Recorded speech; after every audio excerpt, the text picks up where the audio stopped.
doivent faire à peu près le travail des milieux excentriques. Et comme là, il n'y en a pas, ils doivent le faire. Donc. J'espère que la retourne va vite tourner. Nous sommes d'excellents skieurs, mais on peut être aussi de temps à autre de très très bons footballeurs. Jusqu'à minuit, c'est l'after-foot. Nicolas Villas. Avec Daniel Riolo, Jérôme Roten et Baptiste Le Cap. Là, on était en plein dans la vie tranchée de Jérôme Roten. L'AS Saint-Etienne, ce club est vraiment compliqué. Daniel, tu étais en pleine explication, on a été coupé par la pause. Et du coup, tu es mort de rire. Non, ce que j'ai expliqué là, oui, pour reprendre un petit peu où on en était. Sur Garcia et son départ, non, ça arrive ce genre d'erreur de casting là. Tu vois, par exemple, regarde, si on prend le cas de Rennes, c'est un vrai pari, Sabri Lamouchi.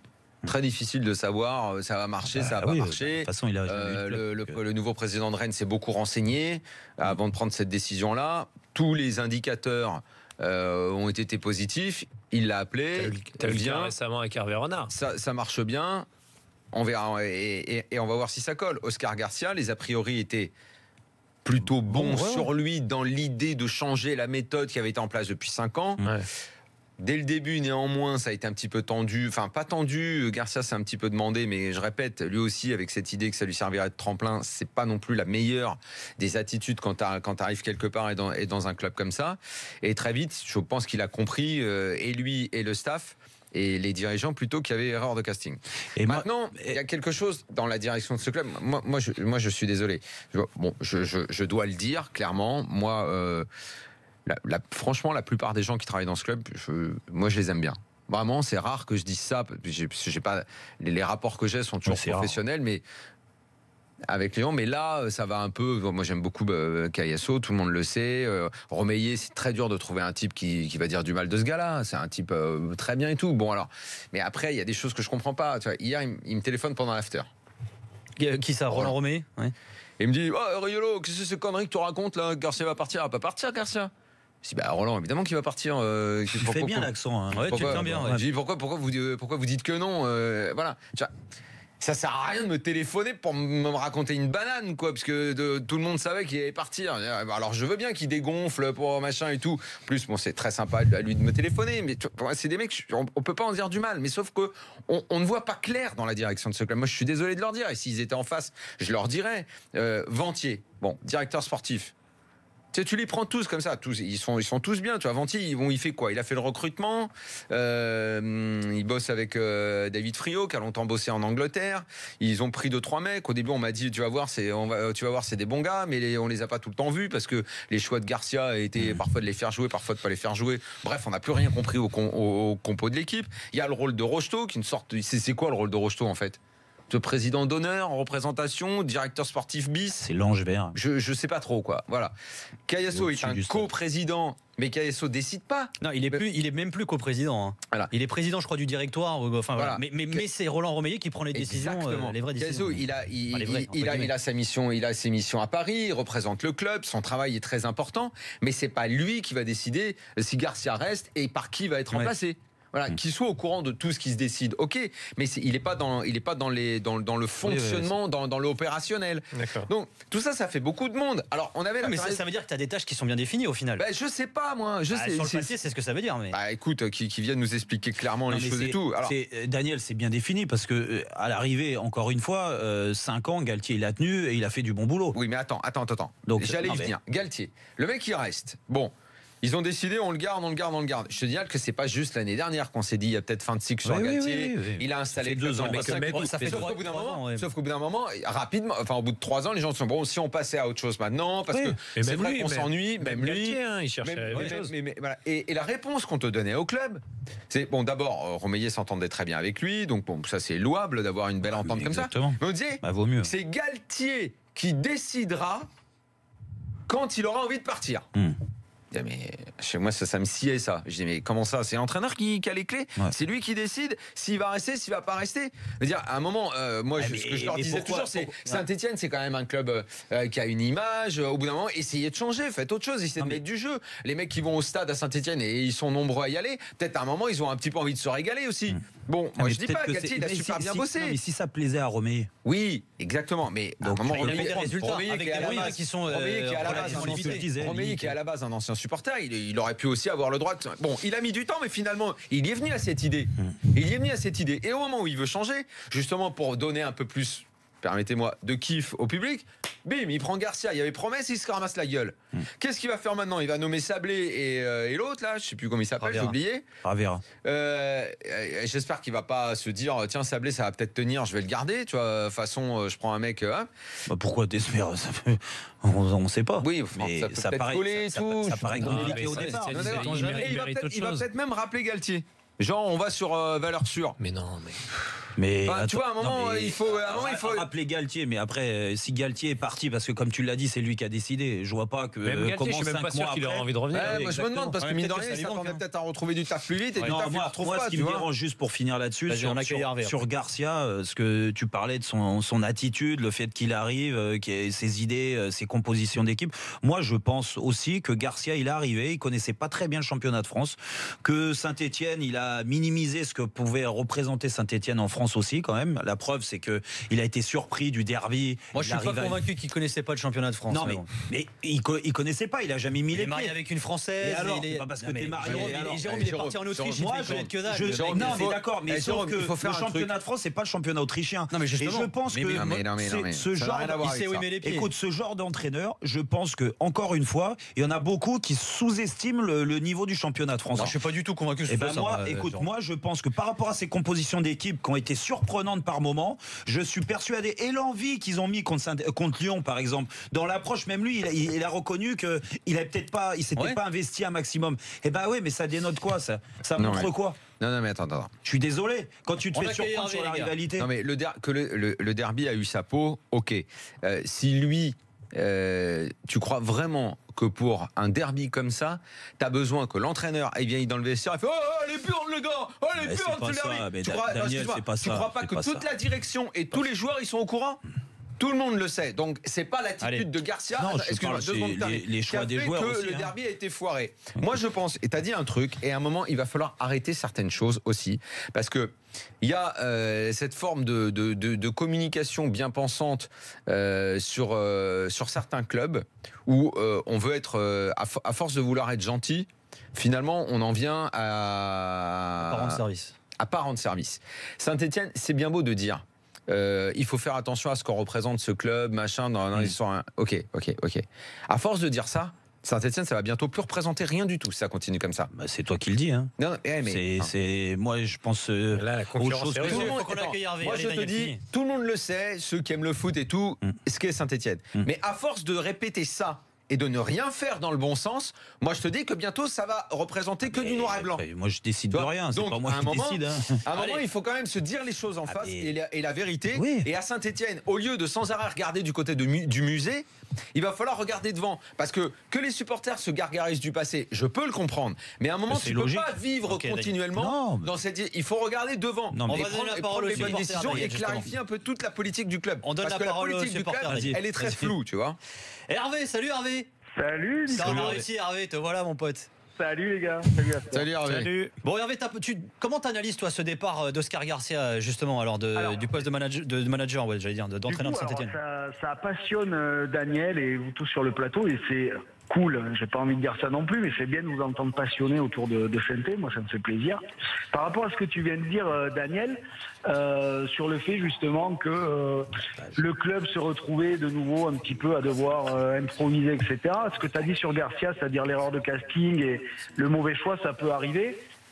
Moi, le départ de Garcia, j'ai plus envie de savoir pourquoi, comment, c'est fait. Par contre, je vais regarder maintenant qu'est-ce qui peut arriver dans le futur. Là, il y a Sablé qui arrive. Sablé, honnêtement, je pense qu'il a la même notoriété, ou peut-être un chouïa de plus, vu qu'il a fini sa carrière il n'y a pas très longtemps, que Christophe Galtier ne l'avait quand il est arrivé aux commandes de Saint-Etienne. Et du coup, Galtier, il a... Non, quand même, Galtier était adjoint... Oui, mais tu sais, Julien Sablé, pour lui, le fait d'avoir été formé au club, d'avoir plus de 300 matchs sous le maillot vert... avec ouais, mais ça veut pas dire que ça fait de toi un bon entraîneur. Mais je suis d'accord, Daniel, mais pour te dire que le manque d'expérience, à la limite, il va gagner du temps parce qu'il connaît le club, lui, il sait où il met les pieds, ça fait longtemps qu'il y est revenu pour justement commencer à entraîner, parce qu'il ne va pas découvrir ce que c'est qu'un banc de touche. Il n'a pas encore ses diplômes, mais il a des formations et les diplômes vont pas tarder à arriver, je pense. Et donc, il a quand même une connaissance des jeunes. Il a de l'expérience de joueur, d'anciens joueurs pro, qui là aussi va lui faire gagner peut-être un petit peu de temps. Donc, honnêtement, on n'est pas complètement fou si on imagine que le futur proche de Saint-Etienne et de Julien Sablé sur son banc, ça paraît pas complètement fou que ça soit peut-être ça la bonne idée. Et voilà, à l'époque... après, il faut bien qu'il commence un jour aussi, hein. Il est déjà au club. Et pour revenir sur ce que tu disais, Daniel, par rapport au passé, les joueurs, les supporters, qui pensent encore au passé, qui vont finir en noir et blanc. Le passé, ok, moi je vais te parler du passé sur les 10 dernières années. Sur les 10 dernières années, on a une saison où on se sauve in extremis. On a une saison où on assure un maintien beaucoup plus confort. Et on a les 8 autres saisons à jouer l'Europe, en tout cas les places qualificatives pour l'Europe. On a un titre qui vient ponctuer ça, alors que le passé dont toi tu veux parler, et dont certains peut-être sont encore bercés, c'est le passé où on a passé 33 ans sans aucun match de Coupe d'Europe, sans aucun trophée, etc. Donc sur les 10 dernières années, le passé justement récent, l'histoire vraiment contemporaine de ce club, de la SSE, c'est quand même... c'est pas non plus plongé dans la naphtaline, tu vois, il s'est quand même passé des choses. Et là, le fait de faire une solution interne, après avoir essayé justement de s'ouvrir un petit peu avec l'arrivée d'Oscar Garcia, voilà, c'est peut-être, alors, certains vont dire c'est un repli sur soi, il reste entre copains, etc. Comme tu le décrivais peut-être, avec Zantier, Rocheteau, on sait pas trop qui fait quoi, mais bon, tout le monde est gentil, donc il n'y a pas de raison de crier au feu, mais c'est peut-être aussi quelque chose qui peut être un contexte très favorable. Un ancien joueur qui est entraîneur dans son club de cœur de toujours, il y a des histoires aussi qui sont belles. Donc, en tout cas, toi, Jérôme, t'y crois, toi? Pourquoi pas Sablé, bien sûr, moi, il faut laisser. De toute façon, ça fait du bien de voir des nouvelles têtes aussi, dans les entraîneurs français. On est habitué à revoir les mêmes à chaque fois. Donc, écoute, s'ils veulent essayer avec Sablé, je lui souhaite de réussir en tout cas. Après, j'en parlais avec Jérôme là discrètement. Il y a quand même. Non, tout le monde vous a entendu. Il y a un petit chuchotis dans les micros, c'était relou de fou. Ouais. Ah pardon, désolé. Ouais, c'est ça. Non mais on parlait de Saint-Etienne, c'est que t'as quand même, à un moment donné, t'as un renouvellement d'effectifs aussi à faire. C'est qu'on regarde avec Jérôme le nombre de joueurs qui sont là depuis plus de 4 saisons, c'est impressionnant. T'as Ruffier, t'as Perrin, t'as Pogba, t'as Amouma. Ça veut dire que les mecs sont bien là-bas aussi. Hein. Ouais, les mecs sont bien aussi là-bas, mais à un moment donné, t'es obligé aussi d'avoir un renouvellement d'effectifs. Ils ont des contrats et. Il y a eu le même problème à Bordeaux. Il y a eu le même problème à Bordeaux. À un moment donné, c'est que ça a beau être des mecs super. Quand t'avais Lamine Sané, Grégory Sertic, Yaroplazil, c'est le même problème là maintenant. Quand t'as des mecs qui sont là depuis plusieurs saisons, à un moment donné, il faut que tu renouvelles non, mais à un moment donné, il faut renouveler l'effectif. On est loin de l'époque du duo Landrin-Findouno. On remercie Hervé, supporter de la SSE, qui nous a appelé au 32-16, et on vous rappelle donc Oscar Garcia et l'AS Saint-Etienne, c'est terminé. Garcia qui quitte donc son poste d'entraîneur de l'AS Saint-Etienne, et on va filer au pays d'Oscar Garcia, à savoir en Espagne. Fred Hermel est avec nous. Salut Fredo. Ce duo a existé, non? Hola Chico. Ça va Fredo? Bonjour Fred. Dès qu'on dit Garcia, j'arrive. Voilà, bien entendu, t'en as 3 en plus en Ligue 1 cette saison. Ouais, c'est vrai. Alors, la sélection espagnole qui a séduit lors de cette trêve internationale, victoire 5-0 contre le Costa Rica. On parle pas du Real. Après. Et 3 c'est partout pas que le Real, c'est l'Atlético Real, derby samedi soir. Exactement, il y a le derby madrilène. Mais lis un peu les mails, Daniel. Prépare les émissions. Le titre, il va jouer là. Alors, parle-nous de cette Espagne, Daniel, la Roja. C'est-à-dire le match pour la 3e place.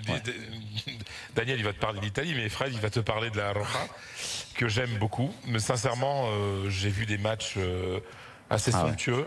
Morata, c'est pas mal. Hier, c'était pas mal, mais le match contre le Costa Rica, c'était un délice. Alors après, il faut aimer le football technique. Si vous aimez le kick and rush, le box-to-box, les longs ballons devant et des gros mecs qui pensent qu'à reprendre de la tête, ça, faut pas regarder le foot espagnol. Mais franchement, elle est très séduisante et il y a une sorte d'euphorie qui est née en Espagne suite au match contre le Costa Rica. Vous allez me dire, ce n'est que le Costa Rica. Ok. Sauf que le Costa Rica a fait un très bon mondial il y a 4 ans, enfin il y a 3 ans et demi, et que le Costa Rica est qualifié aussi pour cette phase finale de la Russie. Et là, je vais faire un petit avis tranché. Je pensais sincèrement ne jamais dire ça, mais je vous jure que c'est vrai parce que je ne mens pas. Quand j'ai vu ce match samedi soir, quand j'ai vu le jeu d'Isco qui était à Malaga, et ben par certains moments, j'ai vu Zidane. J'ai vu Zidane dans Isco, voilà, à travers Isco. T'as vu Zidane dans Isco? Elle est chelou ta phrase. Ouh là là. J'ai vu des petits moments où ça me rappelait Zidane. Depuis que t'as l'accès au vestiaire, tu vois des trucs. Hein. Ça, j'ai toujours eu l'accès au vestiaire. Bah oui, tu te souviens quand tu prenais les crèmes de Guti? De Guti, bah oui. On se lève, il se met un Guti.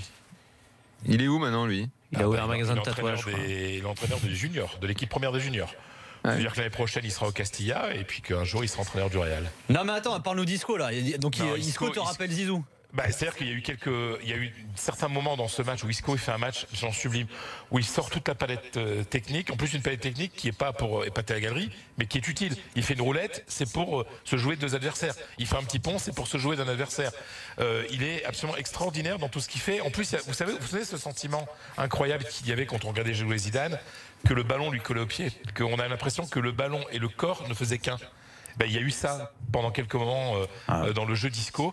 Et sincèrement, Isco, peut-être, et c'est la deuxième partie dans les tranchées, l'une des grandes figures de ce prochain mondial. Parce que là, il est à un niveau extraordinaire. Surtout, il a découvert quelque chose, et je terminerai là-dessus, c'est qu'on savait très bien qu'il était très fort techniquement, mais c'était un joueur intermittent. C'était un joueur qui était là présent pendant 10-15 minutes pendant un match, et puis après on le voyait plus pendant 2 matchs. Sauf que là, il est présent pendant 90 minutes, et on le voit match après match. Ça fait à peu près plusieurs mois que ça dure, aussi bien avec le Real, où il est le meilleur devant tout le monde, et en sélection espagnole, où il devient un vrai patron. Jérôme Roten, notre Zidane à nous, veut réagir. Et alors, comment il va faire Zizou là, au Real? C'est quand il aura tout le monde il aura tout le monde, il a de nouveau blessé. Alors là. Qui? D'ailleurs, il va revenir au bout d'un moment. On ne sait pas, en tout cas, les derniers 60 matchs du Real, commence à durer. Il va peut-être même pas. Mais si Bale est là, comment il fait à ton avis, toi alors? De toute façon, il n'est pas là. Donc, Non, mais je te pose la question. Oui, mais je veux dire, la réponse à cette question, elle a été donnée en finale de la Coupe de la Ligue des Champions. Bale était sur le banc, et c'est Isco qui a joué, et Bale est rentré en deuxième période. Et je vais me dire, ta question, elle est très intéressante, parce que Isco lui-même reconnaît. Je te la pose. Bah oui, bien sûr. Hein. Isco reconnaît lui-même que il était un remplaçant, qu'il était derrière Bale, bien entendu, mais que la blessure de Bale, les blessures à répétition de Bale lui ont donné une chance. Il a saisi cette chance, et c'est vrai que Isco a explosé parce qu'il a beaucoup joué, parce que Bale n'était pas là. Donc c'est vrai, ta question est intéressante. Mais aujourd'hui, il n'y a aucun entraîneur au monde qui peut mettre son meilleur joueur. Le meilleur joueur du Real, c'est Isco sur le banc, c'est pas possible. Ah ouais, non, c'est sûr. Ouais. C'était pas je me souviens de l'époque où il avait été recruté. C'était pas Zidane qui avait aussi milité énormément pour que Isco vienne au Real Madrid? Non, c'était une fausse information. Ah d'accord. On disait que Zidane l'avait appelé. Je posais la question à Zidane, il me dit non, pas du tout. Pas du tout. Il était recruté du temps d'Ancelotti. C'est vrai que Zidane était. Je crois que Zidane passait coup de fil. Non. Mbappé, c'était. Il va pas passer un coup de fil lui, quoi. Mbappé, Zizou, le nombre de pubs sur les téléphones qu'il a fait, il a des. Ah non, mais lui, c'est pas lui qu'il est. Non, mais il me semblait. Lui, il parle juste avec. Non, mais tu as raison. Éventuellement, il demande à Fred Hermel de passer un coup de fil pour lui. Exactement, mais Isco, il est hyper fort. Mais Zidane, tu le verras jamais avec un téléphone à la main. Jamais. Ah ben non, t'as toujours une personne derrière qui lui tient. Fred. Ouais, c'est ça, ouais. C'est là que tu mesures à quel point un homme devient important, c'est quand il a plus à passer les coups de fil, quand on tient le téléphone pour lui. Il a un standardiste. Il a quelqu'un qui gère ça.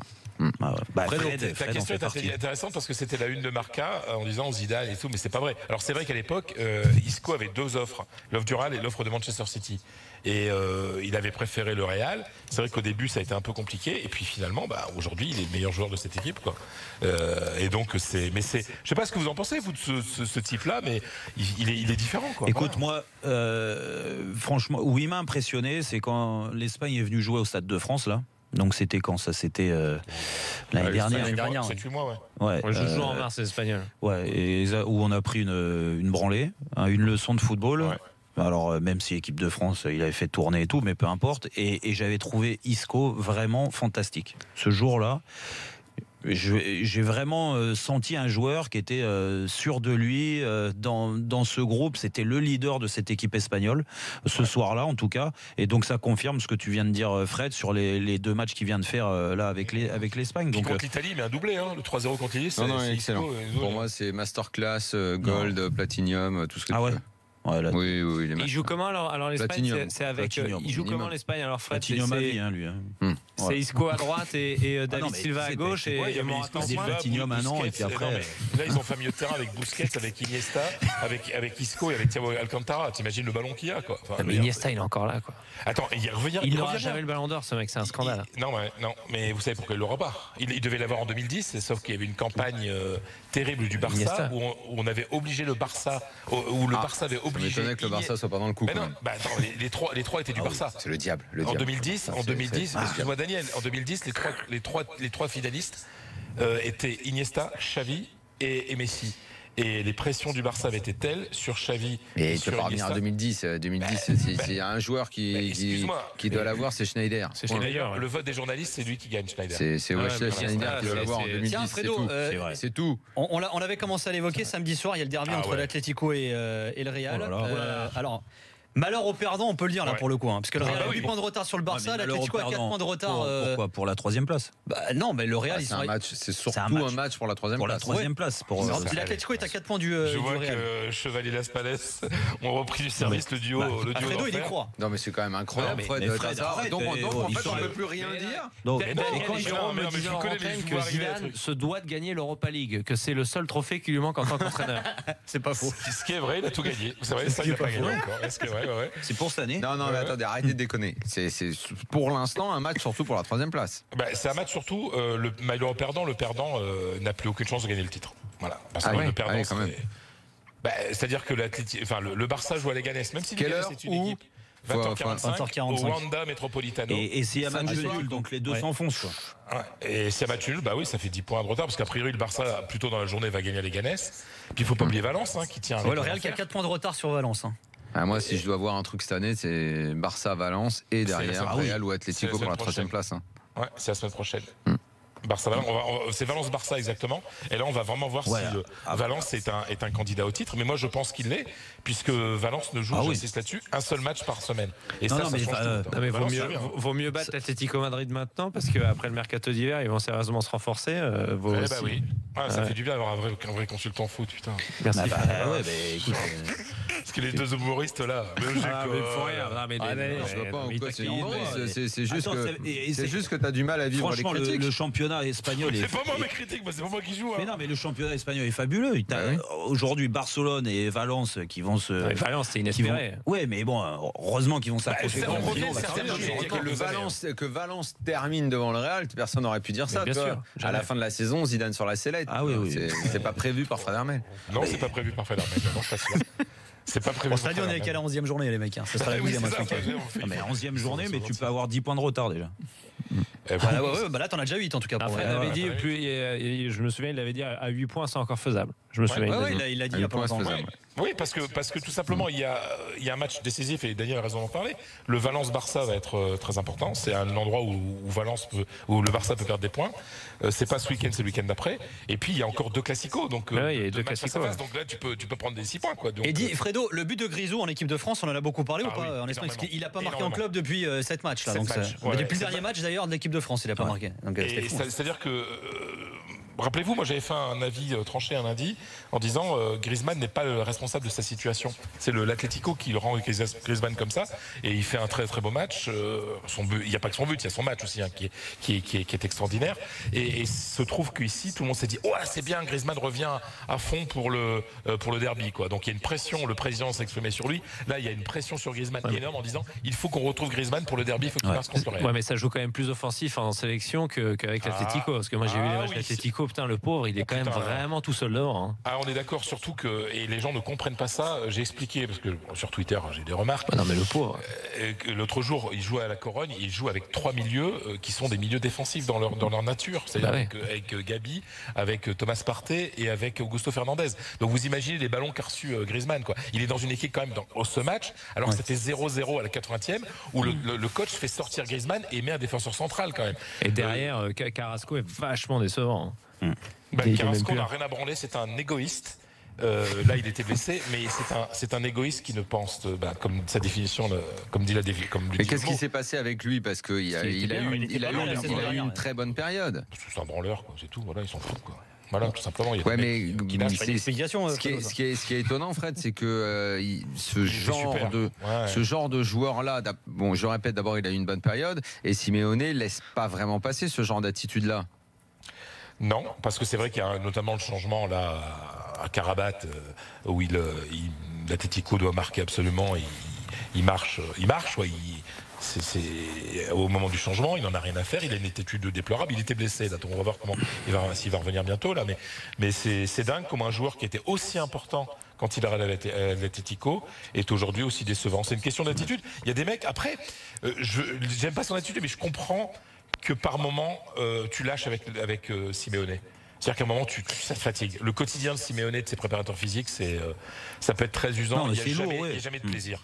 Non, mais c'est lourd, surtout quand tu n'as pas les résultats le week-end. C'est toujours pareil. C'est la même chose que Conte souffre par moment de la même chose à Chelsea. Merci, Fredo. Le problème, quoi, on est pressé là, c'est quoi? Bah ouais, faut enchaîner. Le problème, c'est qu'au bout d'un moment, en fonction de l'équipe que tu as, le côté plaisir à l'entraînement, quand tu as les joueurs qu'a le Real, c'est plus simple que quand t'es à l'Atlético. Pour avoir Coquet, Saúl, Griezmann, Gamero, ça s'est joué un petit peu au ballon quand même. Mais c'est quand même pas l'équivalent de ce qu'il y a au Real. Non, mais tu peux obligé de avoir des entraînements un peu agréables. Mais t'es quand même obligé de mettre, et c'est d'ailleurs ce qui a fait la force de l'Atlético ces dernières années, d'autres choses dans ton jeu, d'autres ingrédients dans ta façon d'évoluer. Et on a vu ce qu'a fait l'Atlético pendant ces années-là. Et pour réussir à avoir ça, ça demande peut-être un investissement différent, un travail différent. Forcément, il doit y avoir plus de plaisir au Real avec les joueurs qu'ils ont qu'à l'Atlético, c'est normal. Et ça empêche pas qu'ils ont des bons joueurs. Fini, Fredo. Stop. Je suis désolé, Fred. Faut qu'on enchaîne. On parle samedi soir. Ouais, de toute façon, on se revoit samedi soir. Après, on a combat et tout ça. La fin de la saison de l'Atlético du Real. À samedi, Fredo, merci. Adios. Ciao, bonne soirée, Fred. On se fait une petite pause, on revient juste après la pause avec Christophe Kuchli, l'auteur des entraîneurs révolutionnaires du foot. Voilà, aux éditions Solar. Voilà une bonne idée de cadeau pour Noël. À tout de suite.